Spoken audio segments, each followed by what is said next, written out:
Hello everyone. तो हम आज बात करने वाले हैं खेसारी लाल यादव जी के एक ऐसे सॉन्ग के बारे में जो कि 100 मिलियन प्लस हो चुका है। और इस गाने को लिखे हैं अखिलेश कश्यप जी और मुकेश यादव जी, दो मिलकर इस गाने को लिखे हैं। और इसमें म्यूजिक है ए बी गुप्ता जी का। और इस गाने को गाए हैं खेसारी लाल यादव जी, जो कि आपको स्क्रीन के ऊपर दिखाई दे रहा है। जिस सॉन्ग का नाम है, जिस सॉन्ग का नाम है डरिया बढ़िया लागेला। जी हाँ, जिस सॉन्ग का नाम है दरिया बढ़िया लागेला। और ये 100 मिलियन प्लस हो चुका है। और ये काफ़ी प्यारा सॉन्ग है और बहुत ही ज़बरदस्त है।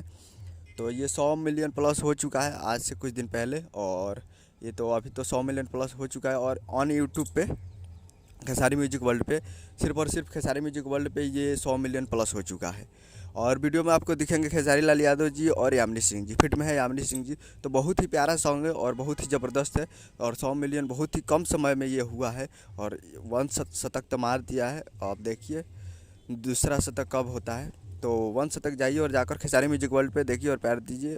कम से कम 2 शतक पूरा कीजिए। उम्मीद कर रहा हूँ वीडियो चला तो चैनल को सब्सक्राइब बेल आइकन प्रेस कर दीजिए, ताकि ऐसे खेसारी लाल यादव जी के लेटेस्ट न्यूज़ लाते रहे। वीडियो चलता है वीडियो को लाइक कीजिए। मिलता है अगले वीडियो में, तब तक के लिए जय हिंद जय भोजपुरी।